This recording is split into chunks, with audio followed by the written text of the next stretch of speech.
toutes les informations et l'essentiel de l'actualité haïtienne, tous les jours sur Juno 7. Vous êtes branchés sur Juno 7, bienvenue à ce bulletin d'information. La Cour supérieure des comptes et du contentieux administratif célèbre ses 200 ans d'existence.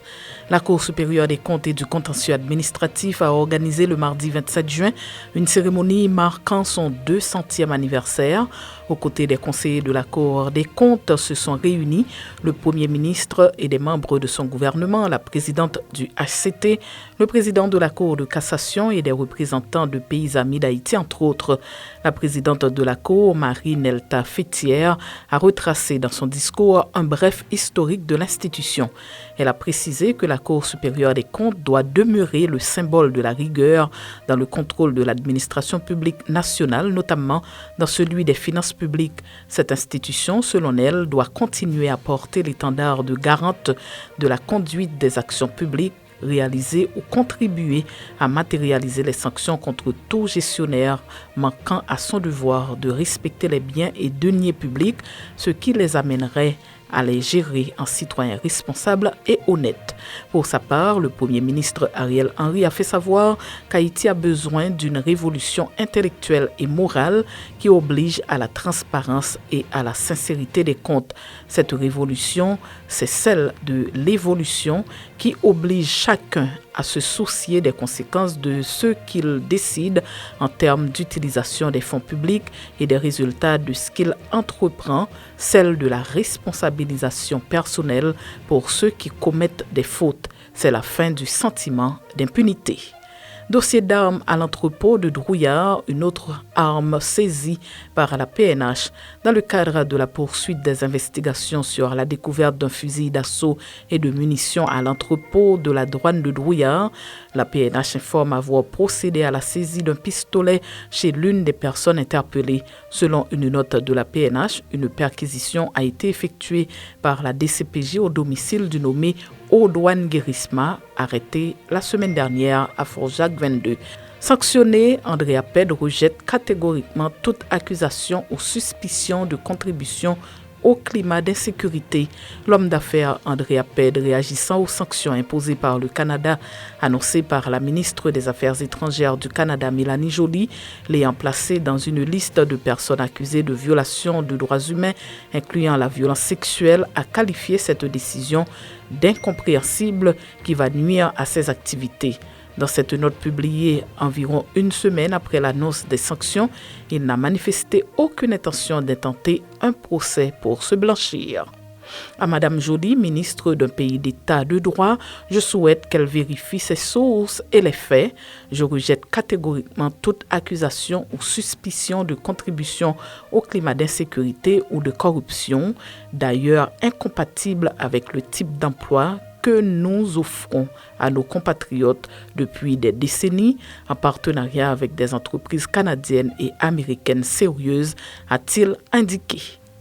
RSF exhorte les autorités haïtiennes à redoubler d'efforts pour obtenir la libération de Pierre-Louis Aupon.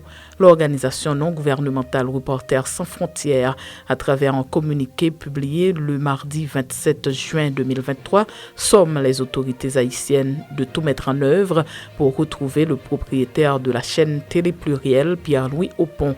L'ancien président du Conseil électoral provisoire, janvier 2015-janvier 2016, est retenu en otage par des bandits armés depuis le 20 juin. RSF demande au gouvernement haïtien de redoubler d'efforts pour obtenir la rapide libération de Pierre-Louis Aupon et de prendre des mesures urgentes pour protéger les journalistes haïtiens de la violence des gangs, de mettre un terme au climat de terreur dans lequel ils sont plongés aujourd'hui et de créer les conditions de sécurité nécessaires à l'exercice du journalisme dans le pays. La BRH annonce la reprise du service interbancaire haïtien SPI. La Banque de la République d'Haïti informe à travers un communiqué de presse en date du 27 juin 2023 que le service de paiement interbancaire haïtien SPI est à nouveau opérationnel. Elle précise que les défis techniques qui avaient précédemment entraîné une interruption du service ont été surmontées, soulignant qu'elle accorde une priorité à la stabilité du système financier. La BRH soutient qu'elle a mis en place des dispositifs adéquats pour assurer le fonctionnement normal des opérations bancaires. Concernant le PRONAP, elle assure qu'elle poursuit ses travaux en vue de le rendre incessamment opérationnel. Le public sera informé de tout nouveau développement, promet-elle. Samuel Meriton Laurore, 22 ans, interpellé par la PNH pour viol sur une mineure.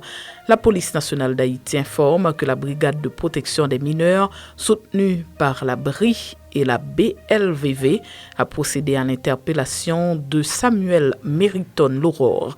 Âgé de 22 ans, cet individu est accusé d'avoir violé une mineure de 5 ans. L'institution policière précise que cette interpellation a été effectuée le lundi 26 juin 2023 à Tabar 27 à la suite d'une plainte déposée suivie d'un examen médical par la mère de la victime.